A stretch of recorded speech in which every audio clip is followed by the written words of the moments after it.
नमस्कार दोस्तों, मेरा नाम भव्य मंगला है।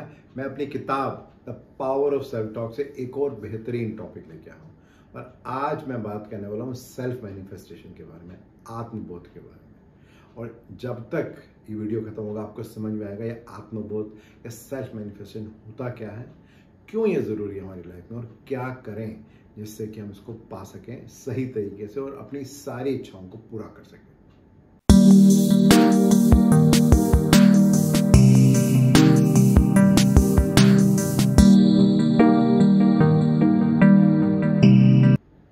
मैं शुरुआत करूंगा एक स्टोरी से। ये स्टोरी महात्मा बुद्ध की है जो एक गांव में एक लेक्चर दे रहे थे और वहाँ बहुत सारे गांव वाले बैठे थे और सुन रहे थे। जब वो सारा लेक्चर समाप्त हुआ तो उसमें से एक जो गांव वाला था, इसका नाम संजय था, वो बहुत ही खुश हुआ और उसे लगा कि महात्मा बुद्ध ने एनलाइटनमेंट के बारे में बताया है और अगर इसे पा लिया जाए तो ज़िंदगी में सब कुछ मिल जाएगा और हमेशा खुशी रहेगी।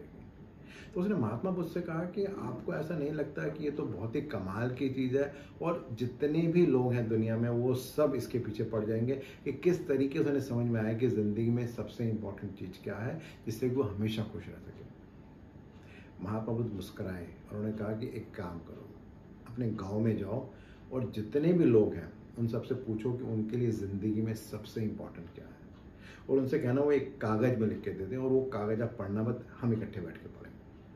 छोटा सा गांव था और वो सभी लोगों को बहुत अच्छे से जानता था, तो सभी लोगों ने उसकी बात सुनी और सबने क्या चाहते हैं ज़िंदगी में, सबसे इम्पोर्टेंट क्या, उन्होंने लिख के दिया। अगले दिन संजय सुबह सुबह पहुंच गया महात्मा बुद्ध के पास और महात्मा बुद्ध से कहा कि भाई ये है जो सब लोगों ने लिख के दिया, एक बार पढ़ते हैं उसमें क्या है। जब सबके फीडबैक पढ़े गए, जो लोगों ने लिखा था कि वो ज़िंदगी में सबसे ज़्यादा क्या चाहते हैं, तो उसमें एक भी ऐसा नहीं था जो एनलाइटनमेंट के बारे में बात कर रहा था। संजय को बहुत ही हैरानी हुई कि ऐसा कैसे हो सकता है कि जो ज़िंदगी में सबसे ज़रूरी चीज़ है उसी के बारे में किसी ने नहीं लिखा। तो महात्मा बुद्ध ने उसे यही समझाया कि हम चाहते हैं कि हमारी लाइफ अच्छी हो जाए, हम चाहते हैं कि सब कुछ वैसा ही हो जैसा मैं चाहता हूँ, लेकिन उसके लिए जो मेहनत करनी है, जो एफर्ट करनी है, अक्सर हम उसे नहीं करते हैं और इसी कारण से हमें रिजल्ट नहीं मिलते। एक बहुत ही अच्छी बात बोली है स्वामी विवेकानंद ने। वो कहते हैं कि एक नियंत्रित और शांत मन संसार में सबसे शक्तिशाली होता है। ऐसे मन के सामने संपूर्ण ब्रह्मांड नतमस्तक हो जाता है। जब हम बात करते हैं सेल्फ मैनिफेस्टेशन की या आत्मबोध की, तो इसका मतलब क्या है? तो इसका बहुत ही आसान मतलब यह है कि हम जिंदगी में क्या चाहते हैं और उसको करने के लिए, उसे पाने के लिए हम क्या कर रहे हैं, किस तरह से हम उसके बारे में उसको विजुलाइज करते हैं, क्या मेहनत हम करते हैं और किस तरीके से इंश्योर करते हैं कि हम पाएँ। ये है बेसिकली सेल्फ मैनिफेस्टेशन या आत्मबोध। और देखा जाए ये कहीं ना कहीं हम रोज़ जाने अनजाने में कर रहे होते हैं। जैसे कि अगर मान के चलिए कोई सर्विस सेक्टर है, जाके होटल इंडस्ट्री है, जब फ्रंट बेंच में हम लोग बैठते हैं, आप हमेशा देखेंगे उनको सिखाया जाता है कि जब भी कोई गेस्ट आए, कस्टमर आए, उनसे बहुत तमीज़ से बात करनी है, प्यार से बात करनी है, चाहे वो कितनी भी बदतमीजी से बात करें, और वो करते भी हैं।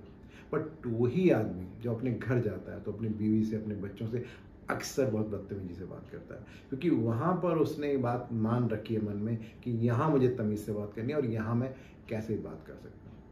या अक्सर कुछ लोग होते हैं जो शराब से बहुत ज़्यादा पीड़ित होते हैं और उनको लगता है कि बिना शराब उनका जीवन चलेगा नहीं, लेकिन वो चाहते हैं शराब को छोड़ना, लेकिन सारे दिन क्या सोचते हैं? सारे दिन मन में ये सोच रहे हैं कि मैं बहुत कमज़ोर हूँ, मुझे 20 साल हो गए शराब पीते हुए, आज तक तो छोड़ नहीं पाया, आज मैं कैसे छोड़ूंगा, मैं बहुत ही ऐसा हूँ, मैं बहुत ही वैसा हूँ। और जब शाम को समय आता है ये डिसीज़न लेने का कि आज मुझे पीना है नहीं पीना, तो उसमें बाद में वही एक ख्याल आता है कि मैं इसे तो हो नहीं पाएगा, आज पी ही लेते हैं। तो कैसे होगा जब सारे दिन हमने अपने आप को यही बोला कि मैं बहुत कमज़ोर हूँ, मेरे बस की नहीं है, तो वही बात तो सबसे ज़्यादा हावी रहेगी और वो कभी भी नहीं हो पाएगा जो हम चाहते हैं। एक बहुत ही इंटरेस्टिंग बात बोली है जिसमें कहा गया है कि हमें क्या बोलना चाहिए अपने आप से। मेरा जीवन महान है, मैं महान हूँ, मेरे लिए सब कुछ हो रहा है, वर्तमान में मैं जिस चीज़ों को अनुभव कर रहा हूँ वे सभी मुझे अपने जीवन के अगले स्तर पर घर लेके जा रहे हैं। मैं बढ़ रहा हूँ, मैं बेहतर हो रहा हूँ, मैं अचानक चमत्कार और अप्रत्याशित आशीर्वाद में विश्वास करना चुनता हूँ। तो जब इस तरह की बातें हम सोचते हैं तो बहुत ज़्यादा पॉसिबिलिटी होती है कि जो हम चाहते हैं वो। लेकिन अक्सर ऐसा होता है कि हम चाहते हैं लेकिन रिजल्ट वो नहीं आता, क्योंकि उसको अक्सर विशफुल थिंकिंग बोला जाता है। यानी कि हम चाहते तो हैं कुछ कि ऐसा हो जाए, जैसे मेरा वजन 5 किलो कम हो जाए, 10 किलो कम हो जाए, लेकिन उसके लिए मैं क्या एफर्ट कर रहा हूँ, क्या मेहनत कर रहा हूँ, वो तो मैं कुछ नहीं कर रहा हूँ। बट फिर मैं कहता हूँ कि भाई मैंने सोचा था लेकिन ये तो काम नहीं हुआ। काम कैसे आएगा? उसके लिए वो मेहनत, वो एफर्ट भी तो करनी पड़ेगी सोचने के अलावा, तभी तो वो रिजल्ट आएगा। अदरवाइज तो बहुत मुश्किल है कुछ भी इस तरह का रिजल्ट आना। जैसे कि अक्सर ऐसा होता है कि हम बात करते हैं कि हम कुछ हैबिट्स हैं हमारी और हम सोचते हैं कि हमें इसको ठीक से फॉलो करना है, लेकिन फिर भी हमसे कुछ ना कुछ गलती हो रही है, कुछ ना कुछ हम उसमें गड़बड़ कर देते हैं। लेकिन वही इंसान जब भी कोई एक व्रत का समय आता है, मान के चलो कोई नवरात्रि आ गई या कोई और ऐसी चीज़ आ गई, एकादशी आ गई, उस समय वही आदमी कोई नॉनवेज नहीं खाएगा, अंडा नहीं खाएगा, कुछ भी ऐसी चीज़ नहीं खाएगा जो कि उस फास्ट में उसे नहीं खानी चाहिए। और वो वही आदमी है जो कि ये कहता है कि मैं एक बार भी बिना नॉनवेज खाए नहीं रह सकता, लेकिन उन 9 दिनों में वो उस नॉनवेज को छुएगा भी नहीं। तो कैसे होता है ये सब माइंड का खेल है। हम क्या मैनिफेस्ट कर रहे हैं अपने अंदर, हम क्या बोल रहे हैं अपने आप को, जैसा हम बोलते हैं वैसा ही एक्चुअली होने लग जाता है। एक बहुत ही इंटरेस्टिंग बात बोली है कि मनुष्य का दिमाग दिन के मुकाबले रात में ज़्यादा सक्रिय होता है। यदि आप रात में अपने दिमाग से संबंधित कोई काम करते हैं तो आप उस काम को ज़्यादा अच्छे से कर पाएंगे। इसका मतलब क्या हुआ? इसका मतलब ये हुआ कि ये सारी की सारी बातें हमारे मन की हैं कि हम उसके मन को क्या बोलते हैं। हम अक्सर बोलते हैं कि मैं तो एक नाइट पर्सन हूँ, मेरे से तो अर्ली मॉर्निंग कभी उठा ही नहीं जाता, सारी रात में जगा लो मैं कर लूँगा। लेकिन वही आदमी अगर सुबह 3 बजे की अर्ली मॉर्निंग फ्लाइट पकड़ के जाना हो तो बहुत आसानी से उठ भी जाएगा और चला भी जाएगा। क्यों? क्योंकि उसने अपने माइंड को ये सिग्नल दिया हुआ है कि ये काम करना ज़रूरी है, इसलिए उस काम को वो कर लेता है। तो अगला सवाल ये आता है क्या किया जाए जिससे कि हम सेल्फ मैनिफेस्टेशन को अफेक्टिवली अपनी ज़िंदगी में इम्प्लीमेंट कर पाएँ। एक आदमी ने बहुत ही अच्छी बात की है कि जो हमारा दिमाग है ये सबसे अच्छा मित्र है और ये सबसे अच्छा दुश्मन भी है हमारा। यानी कि इसको हम कैसे इस्तेमाल करते हैं उस पर डिपेंड करता है कि हम क्या अचीव करना चाहते हैं या हम क्या अचीव नहीं करना चाहते हैं। जैसे आजकल सोशल मीडिया का ज़माना है, आप एक पोस्ट डालते हैं, मान के चलिए 100 लोगों ने इसमें जवाब दिया, 95 लोगों ने बोल दिया आप बहुत अच्छा लिखते हैं, बहुत ही बढ़िया लिखते हैं। लेकिन अगर 5 लोगों ने भी उसमें से लिख दिया कि आप अच्छा नहीं लिखते, ऐसा नहीं था, वैसा नहीं था, तो कौन सी बात है जो हमारे मन में रहने वाली है?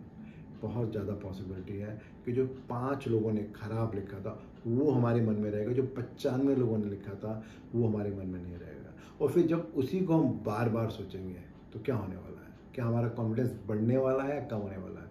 सडनली कम होने वाला है। और क्या पॉसिबिलिटी है कि जब हम अगला पोस्ट लिखेंगे तो उसकी क्वालिटी ख़राब भी होगी, क्योंकि कहीं ना कहीं हमारे बैक ऑफ माइंड यही चल रहा है कि मैं बहुत अच्छा नहीं हूँ। तो क्या करें इसके लिए?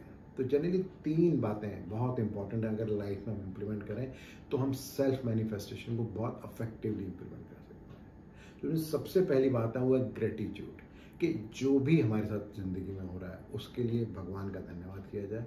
क्या मैं बेस्ट कर सकता हूँ, क्या बेहतर कर सकता हूँ, उसको मैं करूँ और ये चिंता ना करूँ कि उसका रिजल्ट क्या आएगा, बट अपनी तरफ से मैं बेस्ट एफर्ट करूँ। दैन उसके अलावा जो माइंडफुलनेस और मेडिटेशन है वो बहुत ही इम्पॉर्टेंट है, क्योंकि वो करने से हमारा मन शांत होता है, हम चीज़ों को ज़्यादा अच्छे ढंग से देख पाते हैं, क्या सही है क्या गलत है, और जब हमें उसकी क्लैरिटी होती है तो हम सही डिसीजन ले पाते हैं और वो उन सब बातों को सोच पाते हैं जो कि हमारी ज़िंदगी के लिए इम्पोर्टेंट है और हमें उसके लिए विश्वास भी होता है।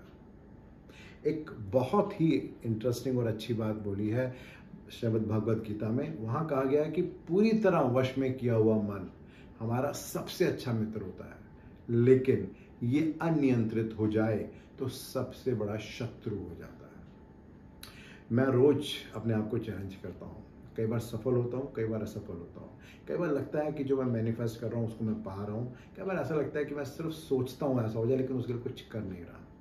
तो कभी सफलता आती है, कभी सफलता नहीं आती। आप क्या सोचते हैं इसके बारे में? आपकी क्या है इस बारे में? धन्यवाद।